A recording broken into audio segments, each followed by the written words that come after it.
Chapitre 1. L'ordinaire jeudi. Carl Sawyer serra le dernier boulon sur le nouveau vélo de Dylan, le soleil d'automne chaud dans son dos. Son fils de 5 ans sautillait sur la pointe des pieds, serrant un papier roulé de la maternelle. « Papa, regarde ce que j'ai fait en cours d'art plastique. » Dylan tendit le dessin en avant. Carl essuya la graisse de ses mains et déroula le papier. Son sourire se figea. Le dessin représentait une maison. Mais pas la typique maison carrée avec un toit triangulaire d'un enfant. C'était détaillé, presque architectural, un manoir victorien avec des proportions précises, entouré de 7 arbres disposés en un cercle parfait. Au centre du cercle, une petite figure avec des X pour les yeux. « C'est vraiment bien. » « Mon grand, où as-tu vu une maison comme celle-là » Dylan haussa les épaules, déjà en train de monter sur son vélo. « Dans mes rêves, l'homme à la dent en argent me l'a montré. » Un frisson parcourut Carl malgré l'après-midi chaud. « Quel homme ? Celui qui me visite la nuit. Il dit qu'il est l'ami de l'oncle Brendan. » Le sang de Carl se glaça. Brendan, son jeune frère qui avait disparu 8 ans plus tôt sans laisser de traces, le frère dont la disparition avait déchiré leur famille et restait une plaie ouverte qui ne guérissait jamais. Dylan rentre à la maison. Maintenant, à l'intérieur de leur modeste maison de Portland, Carl étudia le dessin pendant que Ruthie, sa femme, préparait le dîner. Le détail était troublant pour un enfant de maternelle. Les proportions étaient trop précises, la perspective trop sophistiquée, et c'est cet arbre. Tu devrais le poster, dit Ruthie en jetant un coup d'œil par-dessus son épaule. C'est vraiment bien. Le groupe de parents l'adorerait. Carl hésita, puis sortit son téléphone. Le post Facebook était simple. L'œuvre d'art de mon fils talentueux. Je pense qu'on a un futur architecte. Il appuya sur partager à 17h47. Son téléphone sonna à 17h51. Le numéro n'était pas enregistré, mais Carl reconnut l'indicatif régional Seattle. Il répondit Supreme Post. Tout de suite. Ne pose pas de questions. Supprime-le simplement. La voix de la femme était tranchante. Paniquée. Qui est-ce ? C'est Claire ? Claire Beltran. Je réserve un vol pour ce soir. Carl, s'il te plaît, supprime cette photo et ne quitte pas Dylan des yeux. Pas une seconde, la main de Carl se serra sur le téléphone. Claire, l'ex-femme de Brendan. Ils avaient été mariés seulement 1 an avant que Brendan ne disparaisse. Après la disparition, Claire s'était effondrée, perdue dans la paranoïa et les théories du complot sur des sociétés secrètes. La famille avait cessé de lui parler quand elle avait accusé leurs parents d'être impliqués. C'était il y a 8 ans. Claire, ton frère a dessiné exactement la même chose la veille de sa disparition. Sa voix se brisa, la même maison, les mêmes arbres, la même figure morte au centre. Il m'a parlé d'un homme à la dent, en argent aussi. Je pensais qu'il avait une dépression nerveuse. Je ne l'ai pas pris assez au sérieux. Carl, il y a des choses sur la disparition de Brendan que tu ignores, des choses que j'ai passé 8 ans à essayer de comprendre. Ce dessin n'est pas aléatoire. Ton fils est en danger. Carl supprima le post immédiatement, le cœur battant. Quelle chose ? Qu'est-ce que tu ne me dis pas ? Pas au téléphone. J'atterris à PDX à minuit. Viens me chercher à l'aéroport. Et Carl vérifie les bras et les jambes de Dylan pour des marques, de petites ecchymoses, des piqûres, n'importe quoi d'inhabituel. Elle raccrocha. Carl resta figé, le téléphone encore pressé contre son oreille. Ruthie apparut dans l'encadrement de la porte, le visage marqué par l'inquiétude. C'était qui ? Claire. L'expression de Ruthie se durcit. L'ex-femme folle de Brendan. Celle qui a accusé tes parents d'être dans une secte occulte. Elle a déjà vu ce dessin ? Brendan l'a dessiné avant de disparaître. Carl passa devant elle en direction de la chambre de Dylan. Son fils jouait avec des petites voitures, fredonnant doucement. « Mon grand, je peux voir tes bras. » Dylan les tendit volontiers. L'estomac de Carl se noua. À l'intérieur de son coude gauche, partiellement caché par un pansement que Dylan avait dû appliquer lui-même. Il y avait 3 petites marques de piqûres en forme de triangle, fraîches, peut-être d'un jour. Qu'est-ce qui s'est passé ici ? L'infirmière à l'école, dit Dylan simplement. Elle a dit que c'était des vitamines importantes.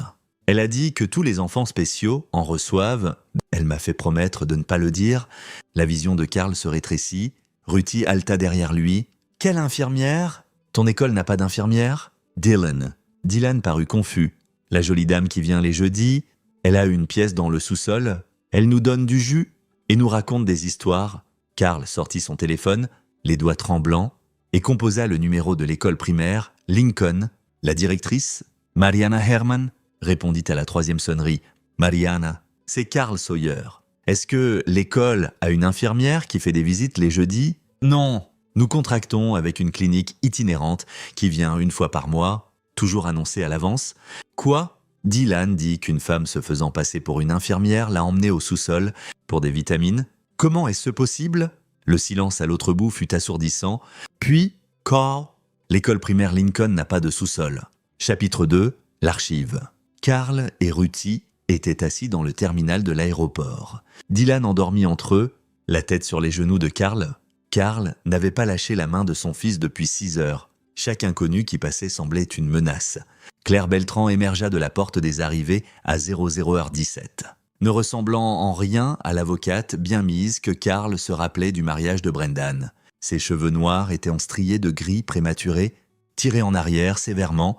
Elle avait perdu du poids, trop de poids, mais ses yeux étaient vifs, calculateurs et complètement sobres. Elle s'arrêta quand elle les vit, son regard tombant immédiatement sur Dylan. Quelque chose traversa son visage, un mélange de chagrin et de reconnaissance. « Il ressemble à Brendan à cet âge ?» murmura-t-elle. Carl se leva. « Tu dois tout m'expliquer. Maintenant ? Pas ici ?» Claire jeta un regard nerveux autour du terminal. « Y a-t-il un endroit sécurisé où nous pouvons parler ? Un endroit sans caméra ?» Ils roulèrent jusqu'au bureau de Carl, une petite entreprise d'architecture qu'il co-dirigeait dans le nord-ouest de Portland. Le bâtiment était vide, les rues calmes. Dans la salle de dessin de Carl, entourée de plans et de maquettes, Claire parla enfin. « J'ai passé 8 ans à enquêter, je ne suis pas folle. »« Carl, peu importe ce que ta famille pense, je suis psychologue judiciaire, je sais comment rechercher, comment suivre les schémas. » Elle sortit un portfolio en cuir usé de son sac et étala des documents sur la table à dessin de Carl. Le premier était le dessin de Brendan, identique à celui de Dylan, la même maison victorienne, les mêmes 7 arbres, la même figure morte. Brendan a commencé à faire des cauchemars 3 semaines avant de disparaître. Il a dessiné ça encore et encore. Il m'a parlé d'un homme à la dent en argent qui apparaissait dans ses rêves, lui montrant cet endroit, lui disant qu'il était appelé là-bas. Je pensais que c'était le stress de son nouveau travail au département de justice de Portland. Il poursuivait une affaire majeure, quelque chose de confidentiel. Il ne voulait pas en discuter avec moi. « Quelle affaire ?» demanda Carl. « C'est là le truc. Il n'y avait pas d'affaire ?» J'ai vérifié après sa disparition. Le DOJ n'avait aucun enregistrement de Brendan travaillant sur quelque chose de classifié. Son superviseur a dit qu'il avait pris un congé volontaire 2 semaines avant de disparaître. Mais Brendan ne m'a jamais dit ça. Il partait pour le travail tous les matins. Claire sortit un autre document, une liste de noms. J'ai trouvé 37 cas à travers l'Oregon et Washington au cours des 20 dernières années, des personnes qui ont disparu dans des circonstances similaires, tous entre 25 et 40 ans, tous des professionnels, avocats, médecins, ingénieurs, tous ont rapporté des rêves ou des visions avant de disparaître. Et tous. Elle sortit une carte, des cercles rouges marquant des emplacements à travers les 2 États, ont disparu dans un rayon de 80 km de ceux-ci. Ses doigts pointèrent sur un emplacement entre Portland et Salem. Carl se pencha plus près. L'endroit était près de la petite ville de Silverton. Qu'y a-t-il là? Officiellement, rien. Des terres agricoles, quelques vieux domaines. Mais j'y suis allé 60 fois. Il y a une route privée, fermée par un portail, qui mène à un domaine correspondant au dessin, manoir victorien, 7 chênes. La propriété appartient à un trust établi en 1892. Les administrateurs se relaient tous les 10 ans, mais ce sont toujours des citoyens éminents, des juges, des politiciens, des leaders d'entreprise. Carl se sentit froid. « Tu penses qu'il y a une sorte d'organisation? Une secte?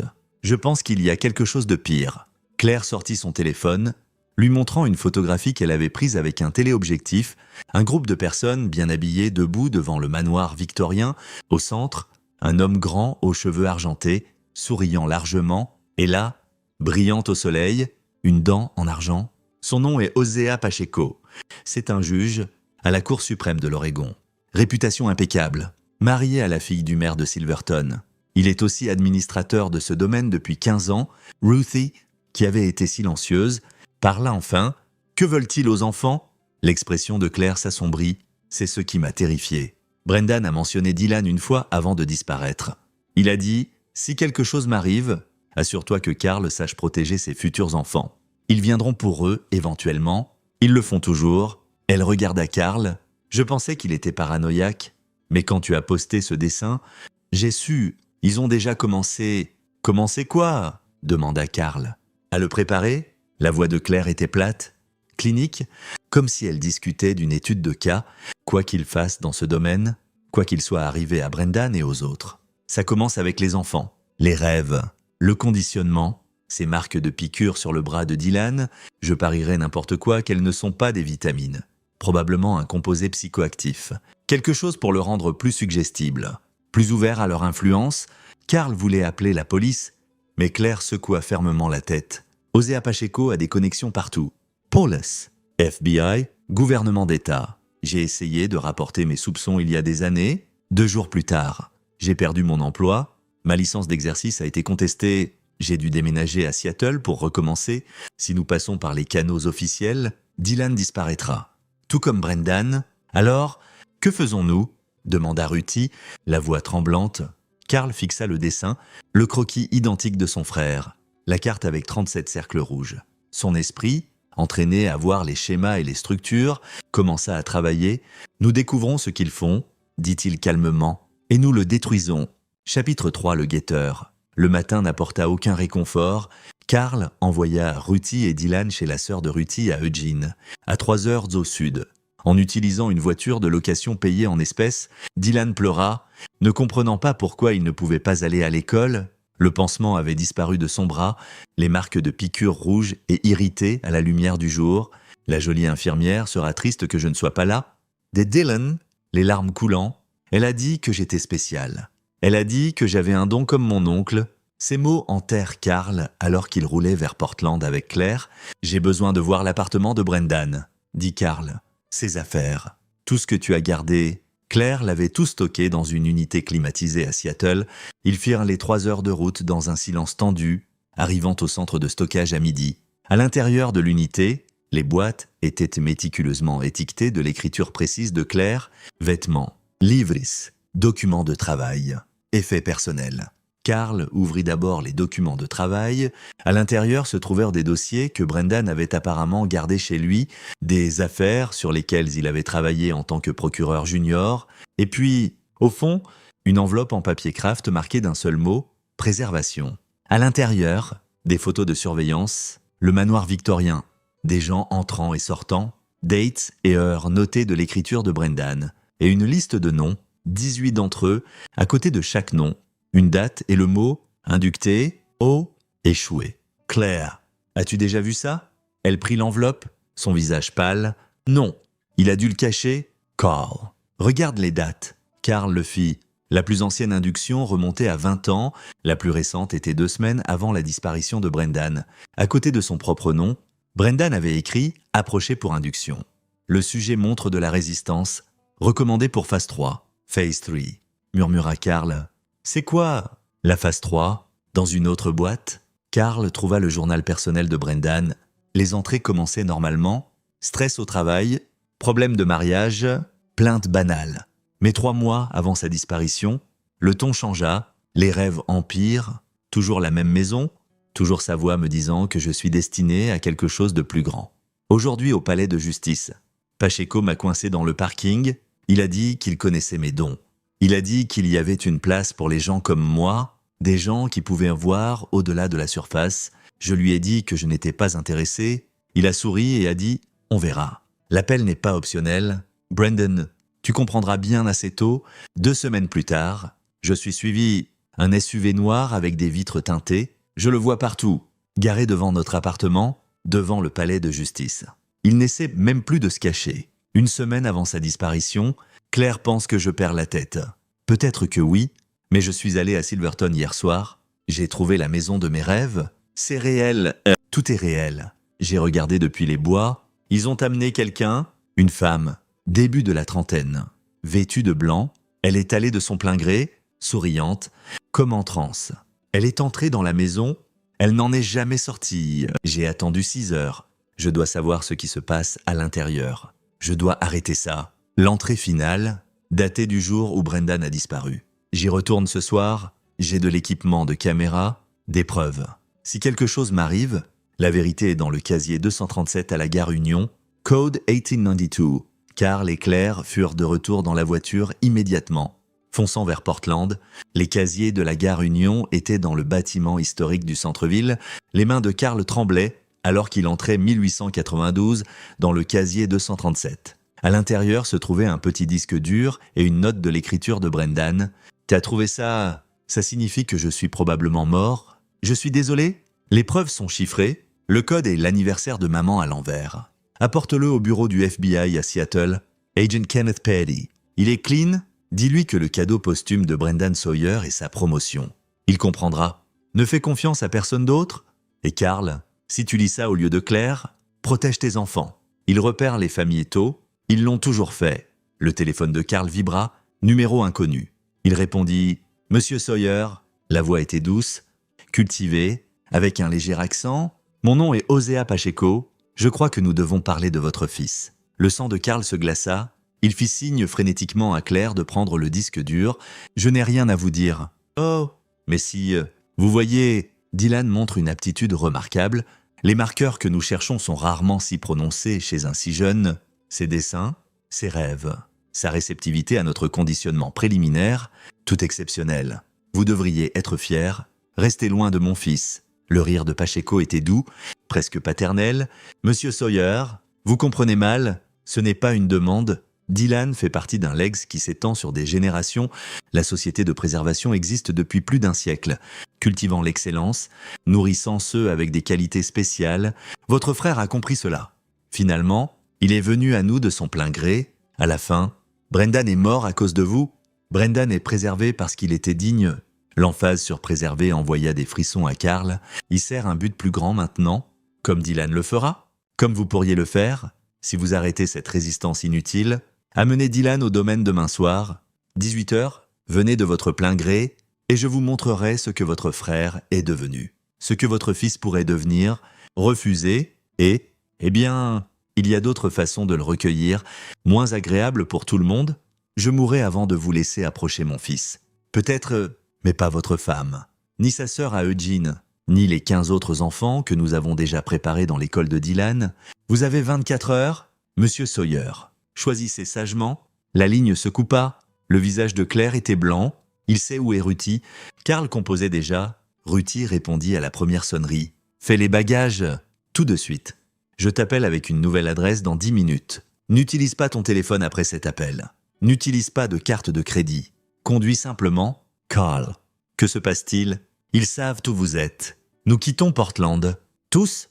Et ensuite, je vais mettre fin à ça. Alors que Carl conduisait, son esprit passant en revue des possibilités et des plans, Claire fixait le disque dur dans ses mains. « À quoi penses-tu » demanda-t-elle calmement. Carl avait une expression froide. « Calculer, je pense que je suis architecte. Je sais trouver les faiblesses structurelles, comment faire tomber des bâtiments. Et je suis très bon dans mon boulot. Ce n'est pas un bâtiment, Carl. C'est un réseau de personnes puissantes. Toute structure a une fondation. Dès Carl trouve la fondation et tout s'effondre. Nous avons 24 heures pour trouver la fondation de Pacheco. Et ensuite nous allons la détruire. » Chapitre 4. Le plan. Ils travaillèrent toute la nuit dans une chambre de motel anonyme en dehors de Salem, le disque dur connecté à l'ordinateur portable de Claire. Le chiffrement était sophistiqué, mais Brendan avait laissé des indices. L'anniversaire de sa mère à l'envers, comme il l'avait écrit, les fichiers s'ouvrirent à 3h47. Ce qu'ils trouvèrent fit retourner l'estomac de Carl. Brendan avait tout documenté, des enregistrements vidéo de caméras cachées qu'il avait placés autour du domaine victorien, des enregistrements audio de conversation, des tableurs traçant les entrées et sorties de personnes, et quelque chose de pire, des dossiers médicaux. « Mon Dieu !» murmura Claire, en faisant défiler les fichiers. « Ils ne kidnappent pas seulement des gens, ils les convertissent. » Les dossiers médicaux montraient des procédures que Carl ne pouvait pas pleinement comprendre, mais la terminologie était assez claire. Modification neurale, reconditionnement chimique, reconstruction comportementale. Plus de 30 personnes avaient subi ces procédures au cours des 10 dernières années seulement. Des évaluations psychologiques, avant et après, montrèrent des changements de personnalité dramatiques, des gens entrant résistants, sceptiques, même terrifiés, des gens sortant dévoués, obéissants, et totalement convaincus de la mission de la société. « Ce n'est pas une secte », réalisa Carl, son esprit d'architecte assemblant le schéma. « C'est une machine de... Ils fabriquant la loyauté, fabriquant des croyants ». Un fichier vidéo était intitulé simplement Brendan finale. La main de Carl plana au-dessus, incapable de cliquer. Claire le fit pour lui. Les images étaient granuleuses, prises d'une caméra cachée, l'intérieur du manoir victorien, orné, élégant à l'ancienne, une pièce circulaire avec les 7 chaînes visibles à travers des fenêtres du sol au plafond. Au centre, une chaise médicale qui ressemblait plus à un trône. Brendan était assis dans la chaise. Il n'était pas attaché, ne se débattait pas. Il souriait. Osea Pacheco se tenait devant lui, sa dente en argent brillant. « Dis-moi, Brendan, comprends-tu maintenant? Vois-tu ce que nous avons construit ?» La voix de Brendan était rêveuse, presque euphorique. « Je vois tout. La préservation de l'excellence, la cultivation de la grandeur. Tu avais raison, je résistais à mon propre potentiel. Et ta famille, ton frère, Carl comprendra quand son fils sera prêt, quand Dylan montrera ses vrais dons, la société le reconnaîtra, l'élèvera. Comme j'ai été élevé, Carl ferma l'ordinateur portable, incapable d'en voir plus. Les yeux de Brendan dans cette vidéo n'étaient pas ceux de son frère. Ils étaient vides, joués. Il est vivant, dit Claire, sa voix à peine audible. Brendan est vivant? Quelque part dans cette maison, la mâchoire de Carl se serra. Pas vivant, pas vraiment. Quoi qu'il lui en fait, ce n'est pas mon frère. Son téléphone vibra. Un autre numéro inconnu, un message texte cette fois. Votre temps s'épuise. Monsieur Sawyer. 16 heures, ne rendez pas cela plus dur que nécessaire. Pensez à l'avenir de Dylan. Joint était une photo. La classe de maternelle de Dylan, prise de l'intérieur. Récemment, les mains de Carl tremblèrent de rage. Il regarda Claire. « Nous avons besoin d'aide. » De vraie aide. Qui est cet agent du FBI que Brendan a mentionné? Kenneth Patey. Claire sortit ses propres fichiers de recherche. Je l'ai suivi. Il est si basé à Seattle. C'était le contact de Brendan quand il travaillait sur des affaires fédérales. Brendan lui faisait complètement confiance. Selon ceci, Patey enquête sur la corruption dans le système judiciaire de l'Oregon depuis 3 ans. Il n'a simplement pas trouvé la preuve irréfutable. Alors, nous allons la lui donner. Carl commença à copier les fichiers sur un disque séparé. Mais nous n'allons pas passer par les canaux officiels. Pas encore. D'abord, j'ai besoin de voir ce domaine. J'ai besoin de comprendre son agencement. Ses faiblesses, tu ne peux pas simplement t'y rendre. Carl. Il te surveille. Carl sourit sombrement. Je suis architecte.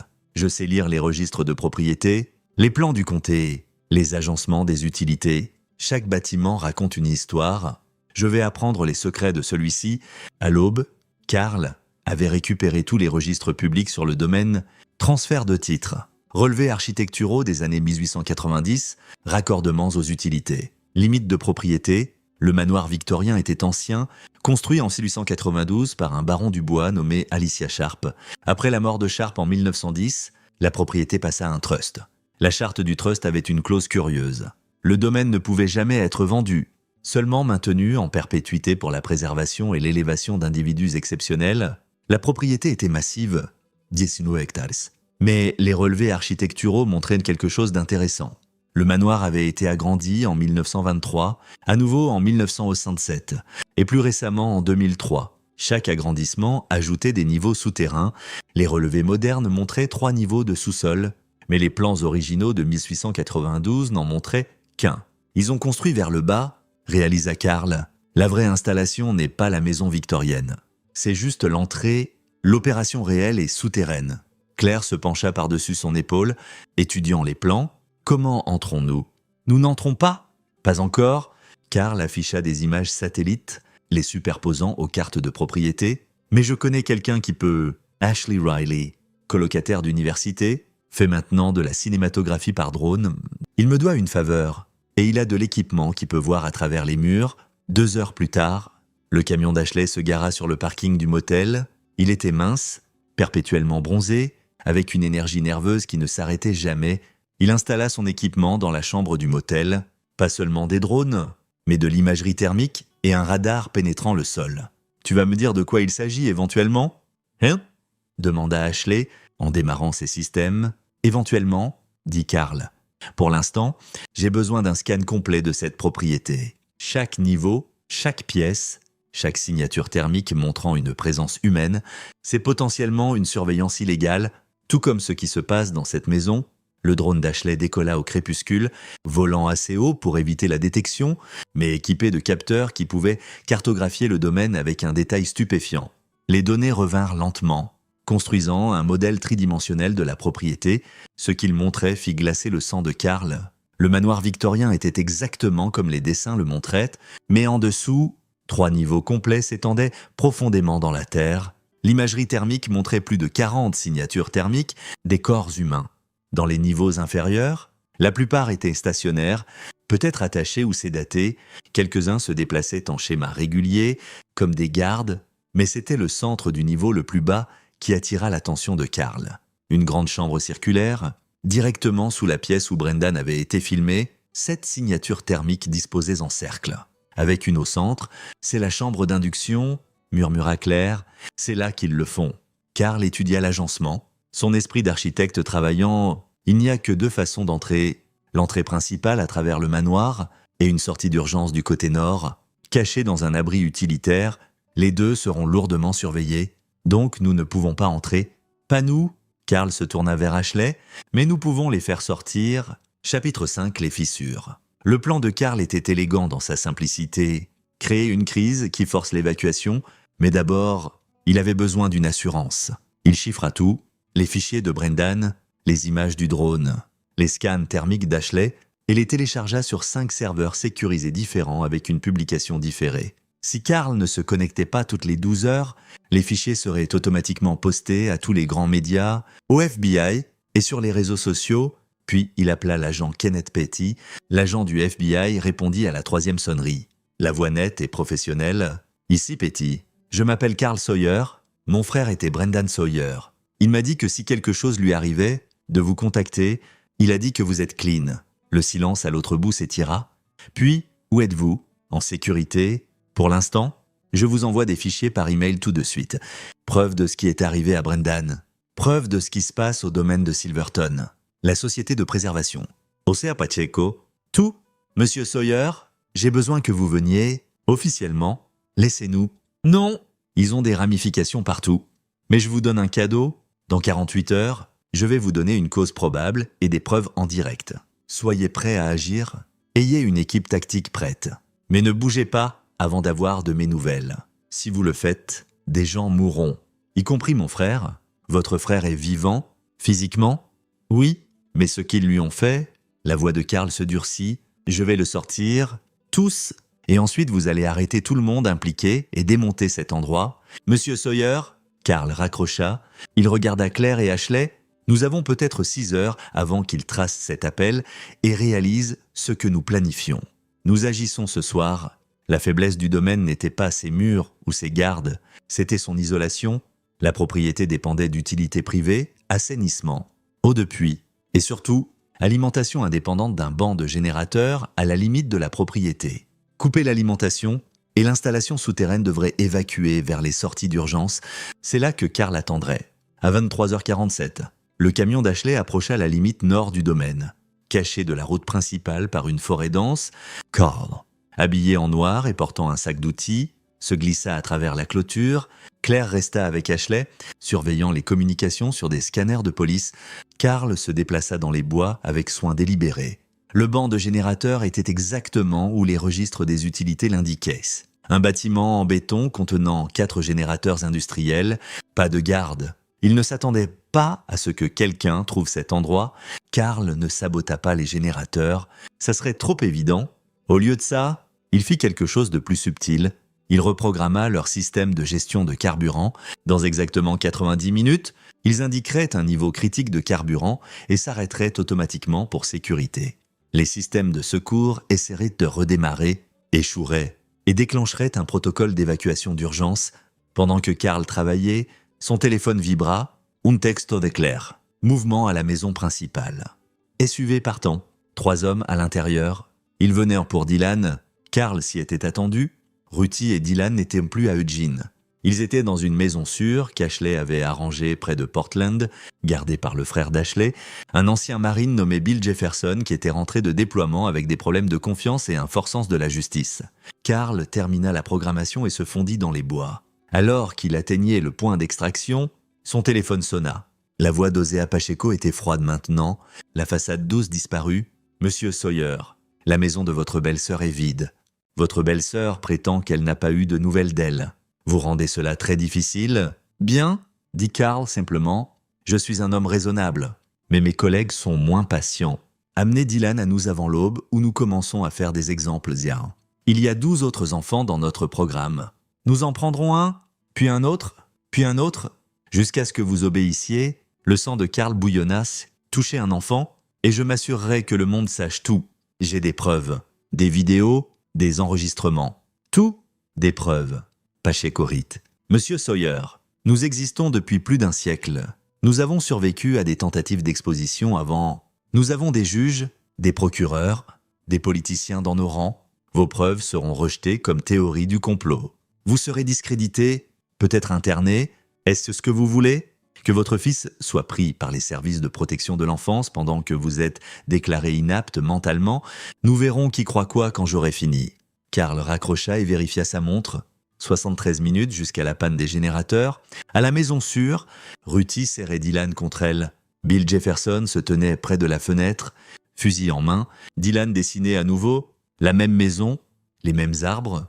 Mais cette fois, il avait ajouté quelque chose de nouveau, une porte à l'arrière de la maison et une figure en sortant. « Maman, l'oncle Brendan est triste », dit Dylan calmement. « Il veut rentrer à la maison, mais l'homme à la dent en argent ne le laisse pas. Il dit que l'oncle Brendan appartient aux arbres maintenant. » Les mains de Ruthie tremblèrent. « Bébé, comment sais-tu ça ? Il me le dit dans mes rêves. Il dit que papa vient le sauver. Mais papa doit être prudent. Les mauvaises personnes ont des aides partout. » Le téléphone de Bill Jefferson vibra. Il lut le texto et jura doucement. « Nous avons de la compagnie, 2 voitures, remontant la route d'accès. » La respiration de Ruthie s'arrêta. « Comment nous ont-ils trouvés ? » « Peu importe. » Bill arma une cartouche. « Madame Sawyer, emmenez Dylan au sous-sol. Il y a un tunnel qui mène à la propriété du voisin. Les clés de voiture sont là. Vous conduisez. Ne vous arrêtez pas. Ne regardez pas en arrière. Je vais les ralentir. » Alors que Ruthie attrapait Dylan et courait, Bill Jefferson fit le calcul. 4, peut-être 5 hommes dans ces voitures. Tous armés, s'ils étaient sérieux. Il avait tenu des positions à Fallujah contre de pires odes, mais c'était la guerre. C'était censé être chez lui. La première voiture s'arrêta. 3 hommes en sortirent, tous avec la même expression, et calmes, déterminés, comme s'ils étaient là pour une réunion d'affaires. L'homme de tête leva des mains vides. « Monsieur Jefferson, nous ne voulons pas d'ennui. Nous avons juste besoin du garçon. Son père a fait de mauvais choix. Ne faites pas la même erreur. » Le fusil de Bill ne vacilla pas. « Vous avez pris un mauvais virage. Les gars, c'est une propriété privée. Faites demi-tour. Nous ne pouvons pas faire ça. Alors vous êtes en intrusion. L'Oregon a la doctrine du château. Je peux tirer sur chacun de vous et dormir tranquille ce soir. » L'homme de tête sourit. Ça n'atteignait pas ses yeux. « Vous êtes William Jefferson ?» Marine décorée. 3 tours, décharge honorable. Jugé en cour martiale en 2022 pour avoir prétendument agressé un officier supérieur, accusation abandonnée. Mais vous êtes parti sous un nuage, trouble de stress post-traumatique. Disent les rapports, comment pensez-vous que ça paraîtra quand un vétéran atteint de TSPT tire sur des hommes non armés qui essayaient simplement d'aider pour un contrôle de bien-être enfantin ? La mâchoire de Bill se serra. Dégagé de ma propriété, l'homme sortit un badge. Je suis le détective Paris Lopez, police de Portland. Nous avons un mandat pour la garde protectrice de Dylan Sawyer. Son père est recherché pour interrogatoire dans une enquête sur la mise en danger d'un enfant. Baissez votre arme. Monsieur, Bill savait que c'était faux, ça devait l'être. Mais le badge semblait réel.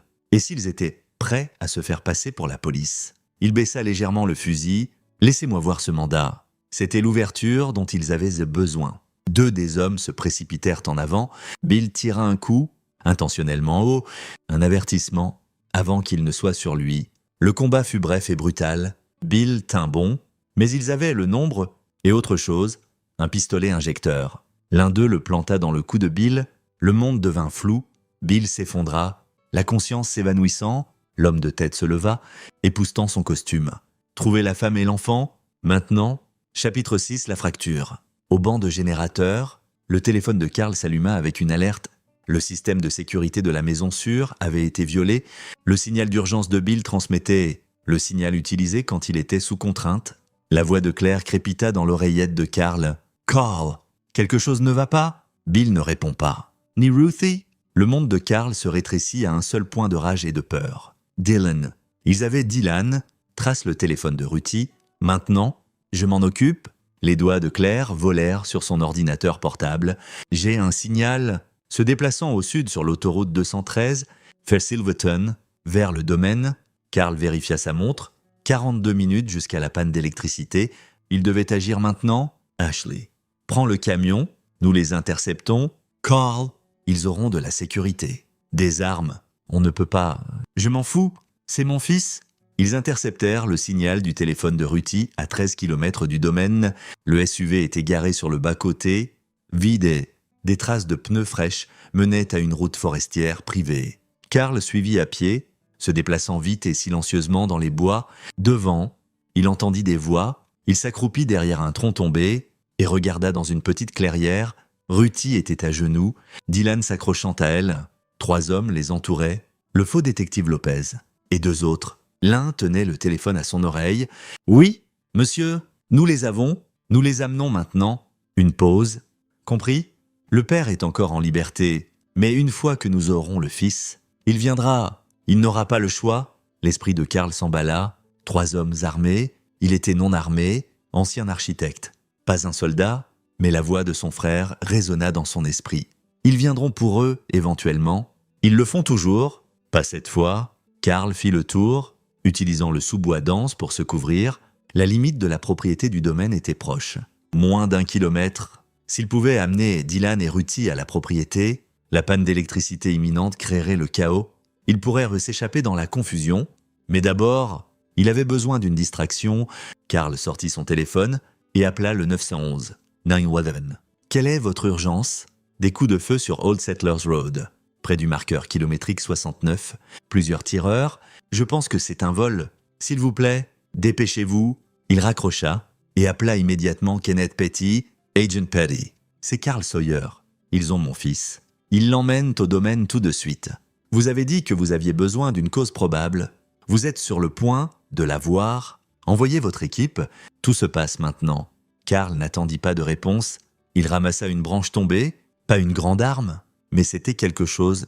Et il se rapprocha de la clairière. L'un des hommes marchait vers les arbres pour uriner. Carl attendit qu'il soit hors de vue des autres. Puis frappa. La branche toucha l'arrière de la tête de l'homme avec un bruit écœurant. L'homme tomba. Carl attrapa la radio et l'arme de l'homme. Un Glock 9 mm. Il n'avait jamais tenu une arme avant. Ses mains tremblaient. Pas le temps pour la peur. Il activa la radio. Unité 3 à base. Nous avons un problème. La police d'État de l'Oregon est sur place. Quelqu'un l'a signalé. Nous avons besoin d'extraction maintenant. La réponse fut immédiate. Unité 3. Quelle est à votre position ? Old Settlers Road. 1 kilomètre de la limite de la propriété. Il se rapproche. Nous avons besoin de... Carl coupa la transmission et jeta la radio. Dans la clairière, les 2 hommes restants se disputaient, regardant vers la route. Ils avaient entendu des sirènes. De vrais policiers, répondant à l'appel 911 de Carl. Carl entra dans la clairière, arme levée. Sa voix était stable malgré son cœur battant. Laissez-les partir.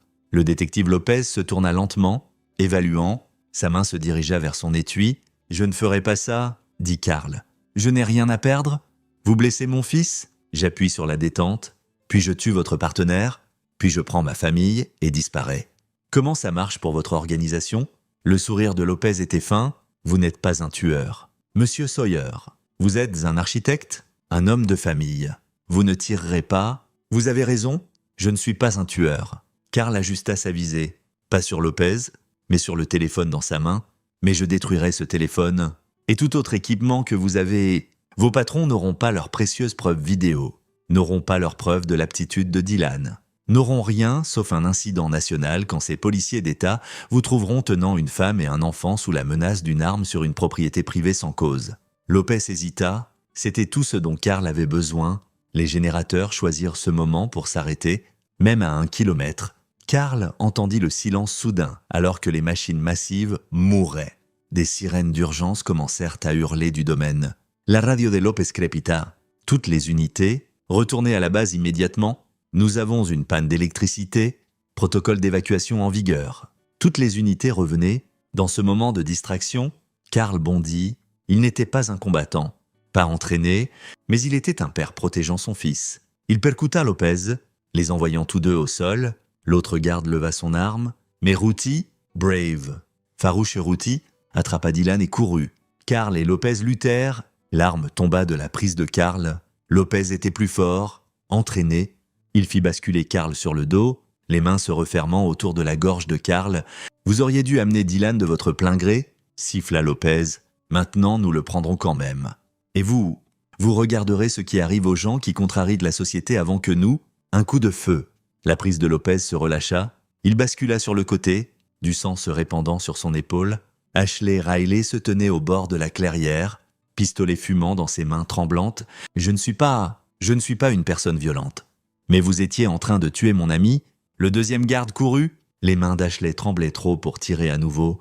Carl se releva, haletant. « Dylan, Ruthie, je les ai envoyés au camion avec Claire. » Ashley était pâle, fixant l'arme comme si elle avait apparu magiquement dans sa main. « Oh mon Dieu, j'ai tiré sur quelqu'un? J'ai vraiment tiré? Tu m'as sauvé la vie. » Carl serra l'épaule d'Ashley. « Viens, nous n'avons pas fini. » Derrière eux, les sirènes se rapprochaient. Devant, le domaine était en chaos. Les lumières scintillaient, des gens émergeaient du manoir victorien, du personnel, des gardes, confus et désorientés par la perte soudaine d'électricité, et Carl savait exactement où il devait aller. La sortie d'urgence, celle du côté nord de la propriété, celle d'où les évacués des niveaux souterrains émergeraient, où Brendan émergerait.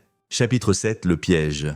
Le domaine était un chaos organisé, des gens sortaient en masse du manoir, certains en costume, d'autres en blouse médicale, quelques-uns en ce qui ressemblait à des robes cérémonielles. L'éclairage d'urgence jetait tout dans une lumière rouge crue. Carl se positionna dans les bois surplombant la sortie d'urgence nord, un bunker en béton construit dans une colline, camouflé avec de la végétation. La porte en acier était ouverte et des gens émergeaient en lignes ordonnées, guidés par des hommes en équipement tactique. Carl reconnut des visages des fichiers de Brendan, un sénateur d'État, 2 juges de circuit, un capitaine de police, tous marchant calmement, comme si c'était un exercice. Ils ont pratiqué ça, puis Carl le vit. Brendan émergea du bunker, marchant entre 2 assistants. Il portait des vêtements gris simples, ses cheveux plus longs que dans le souvenir de Carl. Mais c'était son expression qui brisa le cœur de Carl. Sereine, vidé, comme un homme somnambule à travers la vie. La main de Carl se serra sur le Glock volé. Il ne pouvait pas tirer. C'étaient des gens, pas des cibles, même s'ils étaient des monstres. Ils ne l'étaient pas, mais il pouvait les arrêter d'une autre façon. Carl envoya un texto à l'agent Petty. Ils évacuent. Sortie d'urgence nord. Plus de 40 personnes. Vous voulez vos arrestations? Venez maintenant. Puis il sortit à découvert, main levée, arme pendant d'un doigt, par la gâchette. Brendan, la tête de son frère se tourna lentement. Une reconnaissance scintilla dans ses yeux. Brève, angoissée, puis enterrée sous tout conditionnement qu'ils avaient fait. Carl, la voix de Brendan était distante. Tu ne devrais pas être ici. Ce n'est pas pour les outsiders. Je suis ton frère. Brendan, ta famille, viens avec moi. S'il te plaît. Un des assistants, une femme en blouse avec des yeux froids, s'avança. Monsieur Sawyer, votre frère a transcendé ses limitations antérieures. Il sert un but plus élevé maintenant. Essayer de le ramener serait cruel. Comme prendre un papillon et le forcer à retourner dans son cocon. Ce n'est pas un papillon. C'est un prisonnier. La voix de Carl se brisa. Brendan, je sais que tu es là-dedans. Dylan te manque. Maman et papa, ils n'ont jamais arrêté de chercher. Quoi qu'il t'ait fait, quoi qu'il t'ait fait croire, ce n'est pas réel. Tu n'es pas préservé. Tu es piégé? L'expression de Brendan scintilla. Juste un instant, l'angoisse traversa son visage. Dylan, il a dessiné la maison. Je l'ai vu à travers la connexion. Il est comme moi. Il ne sera jamais comme toi. La voix de Carl se durcit. Parce que je l'emmène loin d'ici. De tout ça? Et tu viens avec moi? La femme en blouse sourit. Je crains que ce ne soit pas possible. Brendan a fait son choix, comme les autres. Ils sont tous ici volontairement. Des participants consentant à l'élévation de l'humanité. Foutaise. Carl sortit son téléphone, montra l'écran. J'ai une vidéo de mon frère drogué, attaché à une chaise, reprogrammé comme un ordinateur. Ce n'est pas un choix. C'est de la torture. Du mouvement derrière lui, Carl pivota. Osea Pacheco émergea des ombres, flanqué de gardes. Sa dent en argent brillait dans l'éclairage d'urgence. Il semblait agacé, comme si Carl était un moustique persistant à une garden party. « Monsieur Sawyer, vous avez causé un inconvénient considérable ?» Pacheco avait une voix encore douce, mais il y avait de l'acier dessous maintenant. « Saboter nos générateurs. » appeler les forces de l'ordre, agresser notre personnel. Ce sont des crimes graves, pas aussi graves que l'enlèvement, la séquestration et tout ce que vous avez fait à ces gens. Carl fit un geste vers les évacués.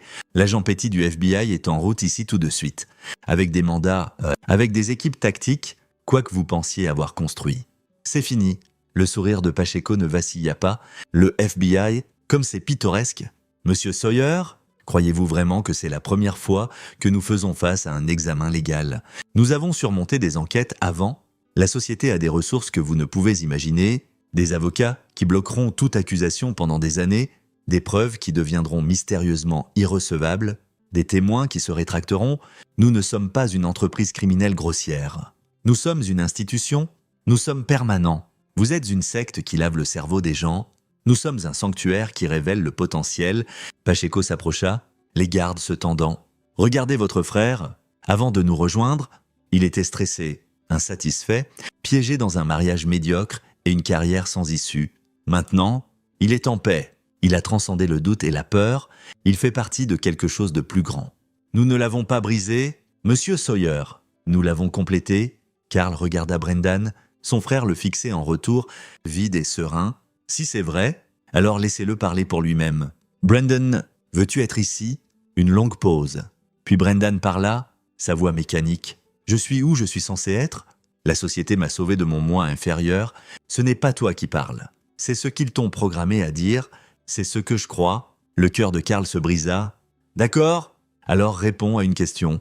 Te souviens-tu m'avoir appris à faire du vélo quand j'avais 6 ans? Tu tenais le siège, courais à côté de moi. Je me suis écrasé dans le rosier de Madame Patterson. Tu as ri si fort que tu ne pouvais plus respirer. Te souviens-tu? Quelque chose scintilla dans les yeux de Brendan. Je me souviens des roses et de ton visage. Tu pleurais? J'étais en train de rire. Brendan, nous rions tous les deux. C'est un de mes souvenirs les plus heureux. Est-ce le tien? Des larmes se formèrent dans les yeux de Brendan. Je ne sais pas. Ça semble comme si ça devrait l'être. Mais c'est distant. Comme regarder la vie de quelqu'un d'autre. C'est parce qu'ils te l'ont pris. La voix de Carl tremblait. Ils ont pris tes souvenirs. Ta personnalité? Ta vie est... Et je vais la récupérer? La patience de Pacheco craqua enfin. Assez de cette sentimentalité. Garde! Prenez-le. Les gardes avancèrent. Carl leva le Glock, mais ses mains tremblèrent. Il n'était pas un tireur, pas un combattant. Il était juste un homme essayant de sauver son frère. Un projecteur jaillit soudain des bois. Une voix tonna à travers un mégaphone. FBI. Tout le monde au sol. Maintenant, l'agent Kenneth Petty émergea de la lisière des arbres avec 20 agents fédéraux en équipement tactique. Des hélicoptères rugissaient au-dessus, des projecteurs illuminant tout le domaine. Pacheco ne bougea pas, n'avait même pas l'air inquiet. « Agent Petty, je suppose que vous avez des mandats fédéraux pour enlèvement. Séquestration et complot. » Petty s'avança, badge affiché. « Nous avons aussi le témoignage de familles de 43 victimes, des images de surveillance et des dossiers médicaux montrant des expérimentations humaines illégales. Vous voulez essayer vos avocats contre tout ça ?» Pacheco sourit. « J'ai hâte. » Les gardes ne résistèrent pas alors qu'ils étaient menottés. Pacheco alla pacifiquement, comme si être arrêté n'était qu'un inconvénient programmé. Les évacués furent séparés, certains confus, d'autres étrangement calmes. Carl atteignit Brendan alors que les agents les entouraient. « Brendan, tu es en sécurité maintenant? Tu rentres dans la maison ?» Son frère le regarda avec des larmes coulant sur son visage. « À la maison? Je ne me souviens pas de ce que ça fait. Alors je t'aiderai à te souvenir. » Chapitre 8, la révélation. Les salles d'interrogatoire au bureau du FBI de Portland étaient stériles et froides. Carl était assis en face de l'agent Petty, épuisé mais alerte. Ça faisait 18 heures depuis les arrestations, 47 personnes détenues. Petty dit, en glissant un dossier sur la table, 15 d'entre eux. Nous pouvons prouver qu'ils étaient détenus contre leur gré initialement. Les autres, c'est compliqué. Certains semblent vraiment croire qu'ils ont choisi ça parce qu'ils ont été lavés de cerveau. Légalement, c'est dur à prouver. Leurs scans médicaux montrent des anomalies, une chimie cérébrale altérée cohérente avec une exposition prolongée à des composés psychoactifs, mais ils sont cohérents, fonctionnels. Ils passent les tests de compétences. Les avocats de la défense argueront qu'ils sont des participants consentants dans une communauté de style de vie alternatif. La fille de Carl frappa la table. Style de vie alternatif. Ils ont enlevé mon frère. Il venait pour mon fils de 5 ans. Ils ont fait ça à des dizaines de personnes sur des décennies. Comment ce n'est pas criminel? Ça l'est? Et nous poursuivrons. Mais Pacheco n'a pas menti sur ses ressources. Nous avons déjà eu 3 sénateurs américains appelant pour demander sur l'enquête. Le trust qui possède le domaine est connecté à une douzaine de grandes corporations. La moitié du barreau de l'État se démène pour représenter ces gens. Petty se pencha en arrière, frustré. Ils ont construit cette organisation sur un siècle. Ils se sont intégrés à tous les niveaux de la société. Les faire tomber ne sera pas rapide ou facile. Alors quel était le but de tout ça? Le but, dit Petty fermement, c'est que vous les avez ouverts, vous avez trouvé des preuves, vous les avez forcés à la lumière, c'est plus que quiconque n'a jamais réussi. Maintenant, nous pouvons construire un dossier, nous pouvons obtenir justice, ça prendra du temps, mais ça arrivera. Le téléphone de Carl vibra, un texto de Claire. Brendan est réveillé, il demande après toi. Carl trouva son frère dans une aile médicale, sédaté mais conscient. Brendan semblait plus vieux que ses 36 ans. Son visage marqué par la confusion et la douleur. « Carl !» La voix de Brendan était rauque. Les médecins disent que j'ai été parti 8 ans, mais ça semble comme des semaines, comme si je venais de te voir. Carl tira une chaise près du lit, serrant la main de son frère. Tu as été parti 8 ans? Ils t'ont pris ce temps. Dylan. Ils m'ont montré des photos de Dylan. Il a 5 ans maintenant. J'ai manqué tout. Des larmes roulèrent sur le visage de Brendan. Je me souviens d'avoir essayé de les combattre au début. Je me souviens d'avoir été attaché, puis rien, juste la paix, le contentement. Comme si je flottais. Ils m'ont dit que c'était l'illumination, mais c'était juste les vides. Que te souviens-tu des procédures? Le visage de Brendan se tordit. Des injections, des heures attachées à une chaise avec des électrodes, des voix dans des écouteurs, répétant des phrases encore et encore. Tu as été choisi, tu as été élevé, ta vieille vie était une prison, ceci est la liberté. Après un moment, j'ai commencé à y croire. Oh, je pense que j'y croyais. C'est dur de dire ce qui était réel. Ont-ils fait ça à tout le monde? Pas à tout le monde. Certaines personnes, certaines venaient de leur plein gré, de vrais croyants. Ils voulaient être élevés. D'autres, comme moi, résistaient. Ceux-là sont ceux qu'ils ont brisés, reprogrammés. Brendan regarda Carl avec des yeux hantés. Il y avait d'autres qui luttaient plus fort, qui ne se brisaient pas. Ces gens, ils disparaissèrent de l'installation. Je ne sais pas où ils allaient. Le sang de Carl se glaça. Combien? 5 que je connaissais. Peut-être plus. Ils appelaient ça préservation échouée, disant que ces individus manquaient de capacité pour la transcendance. Mais je pense... La voix de Brendan descendit à un murmure. Je pense qu'ils les tuaient. Carl. Je pense qu'ils assassinaient quiconque ne pouvait pas être contrôlé. Carl trouva immédiatement l'agent Petty. Nous avons besoin de radars pénétrant le sol sur toute la propriété. Brendan dit qu'il y a des corps, des gens qui ont résisté et ont été tués. La mâchoire de Petty se serra. Nous enverrons une équipe demain. Faites-le aujourd'hui, et je veux être là quand vous creusez. L'excavation commença 48 heures plus tard. Le radar pénétrant le sol avait trouvé des anomalies sous les 7 chaînes qui entouraient le manoir victorien, exactement où Dylan et Brendan avaient été dessinés la figure morte dans leur dessin. Carl se tenait avec Claire et Ashley alors que les équipes médico-légales du FBI creusaient soigneusement. Les médias étaient partout, caméras tournant. Reporters couvrant fiévreusement le scandale de la secte de Silverton, le visage d'Osea Pacheco était sur chaque chaîne d'infos, son calme dans sa photo d'identité judiciaire le rendant d'autant plus troublant. À 14h37, ils trouvèrent le premier corps, puis le deuxième, au crépuscule. Ils avaient en déterré 9 corps au total. Tous montraient des signes de traumatisme cohérents avec des procédures médicales, tous avaient été enterrés soigneusement, rituellement, sous les arbres. L'agent Petty approcha Carl alors que le soleil se couchait. Son visage sombre, nous en avons identifié 3 par les dossiers dentaires. Tous étaient sur la liste de votre frère. Des gens approchés pour induction, qui ont disparu. Ça change tout. Pacheco ne fait plus face à de la séquestration. Il fait face à 9 chefs de meurtre au premier degré. Carl fixait le site d'excavation, les 9 sacs mortuaires chargés dans des fourgons du coroner. Combien d'autres propriétés avait-il? D'autres domaines où il faisait ça? Nous enquêtons. Nous avons trouvé des enregistrements montrant que le trust possédait 4 autres propriétés. Nous envoyons des équipes à toutes. Le téléphone de Carl sonna. Le numéro de Ruti. Il répondit immédiatement. Carl, Dylan a parlé. Tu dois entendre ça? À la maison sûre. Dylan était assis à la table de la cuisine avec des crayons de couleur, dessinant à nouveau. Mais cette fois, ses dessins étaient différents. Il avait dessiné le manoir victorien, mais avec des X dessus. Il avait dessiné les 7 arbres, avec les corps dessous marqués en rouge. Et il avait dessiné autre chose, une carte. Dylan. Chérie, peux-tu dire à papa ce que tu m'as dit? Demanda Ruthie doucement. Dylan leva les yeux vers Carl avec ses yeux de 5 ans qui avaient vu trop de choses. L'oncle Brendan me parle. Dans mes rêves encore, mais maintenant il dit des choses différentes. Il dit merci de l'avoir sauvé. Et il dit qu'il y a plus d'endroits, plus de maisons où les mauvaises personnes font de mauvaises choses. Il m'a montré où ils sont. La carte montrait des emplacements à travers 3 États. Pour des propriétés, juste comme les enregistrements l'indiquaient, et Dylan avait marqué chacun avec ce même symbole, la maison, les arbres, la figure morte. Carl photographia la carte et l'envoya à l'agent Petty. La réponse fut immédiate. Comment savait-il? Nous venons juste de trouver ces propriétés aujourd'hui. Nous ne l'avons pas rendu public.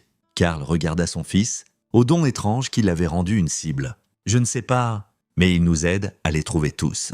3 semaines plus tard, Carl était assis dans une salle d'audience fédérale alors que la mise en accusation d'Osea Pacheco commençait.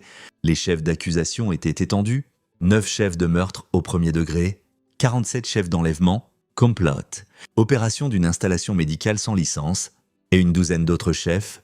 Pacheco semblait encore calme, semblait encore comme un homme qui croyait qu'il sortirait libre. Mais alors le procureur présenta les preuves, les vidéos, les dossiers médicaux, les corps, le témoignage des survivants, les enregistrements financiers, montrant un complot d'1 siècle. Et le plus accablant, le témoignage de Brendan Sawyer.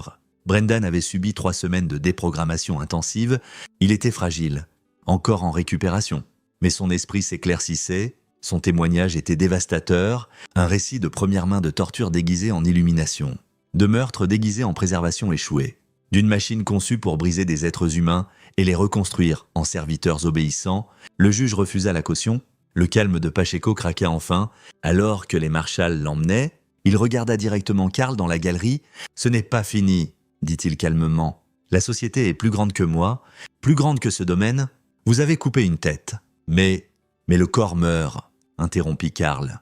Parce que j'ai trouvé votre fondation, Pacheco, le trust, l'argent, les connexions, et l'agent Petty et moi avons passé 3 semaines à tout démonter. Chaque propriété saisie, chaque compte gelé, chaque membre identifié.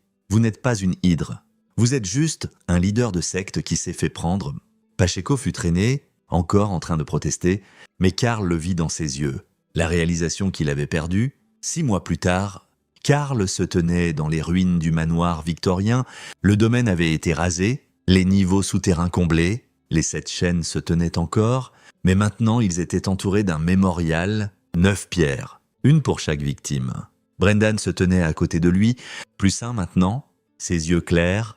Il avait déménagé à Portland, travaillé avec un thérapeute, reconstruisant lentement sa vie. « Penses-tu qu'il y en a plus ?» demanda Brendan calmement. « Plus de gens comme Pacheco, plus d'endroits comme celui-ci, probablement, admit Carl. Mais maintenant, les gens savent au quoi chercher. Et les survivants comme toi parlent. Nous avons brisé le silence. Dylan a couru, maintenant 6 ans. Ses dessins montrant enfin des trucs normaux d'enfants, des dinosaures et des vaisseaux spatiaux au lieu de maisons sinistres. Il avait arrêté d'avoir les rêves. Les marques de piqûres avaient guéri. « Papa, on peut rentrer maintenant? Maman dit qu'on mange de la pizza. » Carl ébouriffa les cheveux de son fils. « Oui, mon grand, on peut rentrer. » Alors qu'il marchait vers la voiture, Claire les rejoignit. Elle avait récupéré sa licence de psychologie, travaillait avec d'autres survivants, les aidant à se déprogrammer et à guérir. « Le procès de Pacheco commence le mois prochain, » dit-elle. « Les procureurs sont confiants?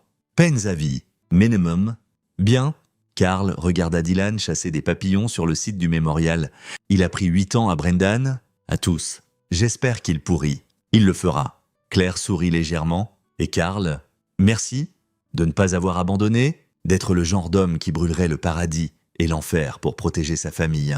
Brendan a de la chance de t'avoir comme frère, j'ai de la chance de l'avoir récupéré. » Ils se tinrent en silence, regardant Dylan jouer. Le manoir victorien avait disparu. La société était brisée, la justice, lente mais inévitable, arrivée. Carl avait été juste un architecte, juste un père essayant de protéger son fils. Mais il était devenu quelque chose de plus, l'homme qui avait démantelé un complot d'1 siècle et sauvé son frère d'une mort vivante. Alors qu'il roulait vers la maison, Dylan s'endormit sur la banquette arrière, serrant un de ses nouveaux dessins. Celui-ci montrait une famille heureuse debout devant une maison sans arbre, sans secret, sans ténèbres. Juste la maison? Et Carl réalisa que c'était la seule chose qui avait jamais compté. Épilogue, la salle d'audience était bondée pour la sentence.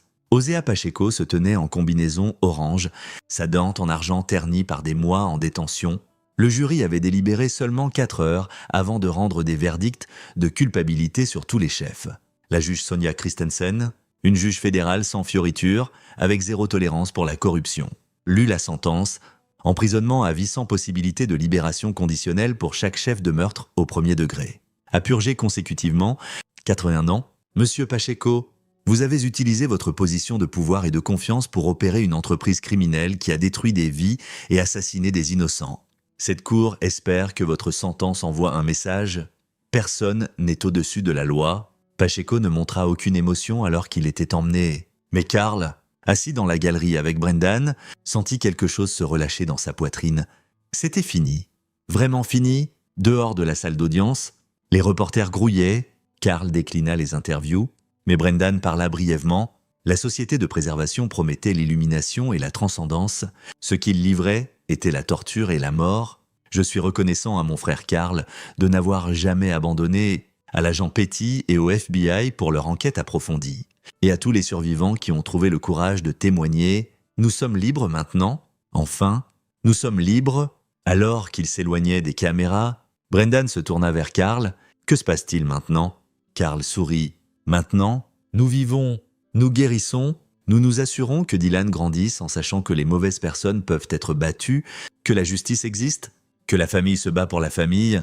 Ça sonne bien? Brendan pausa. Carl. J'ai pensé à cet accident de vélo. Le rosier, je commence à me souvenir de plus. Tu ne riais pas juste. Tu riais parce que j'ai atterri dans les épines aussi, en essayant de te rattraper. Carl grimaça. Oui. Maman était si furieuse, mais papa trouvait ça hilarant. Ils le trouvaient, ils marchèrent dans un silence confortable, 2 frères réunis, l'ombre de la société de préservation enfin derrière eux. À la maison, Dylan attendait avec un nouveau dessin. Celui-ci montrait l'oncle Brendan et papa côte à côte, souriant. Plus de maison, plus d'arbres, plus d'hommes à dents en argent, juste la famille, juste la maison, juste la paix. C'est ici que notre histoire se termine. Partagez vos pensées dans la section des commentaires. Merci pour votre temps. Si vous avez aimé cette histoire, veuillez vous abonner à cette chaîne. Cliquez sur la vidéo que vous voyez à l'écran et je vous verrai là-bas.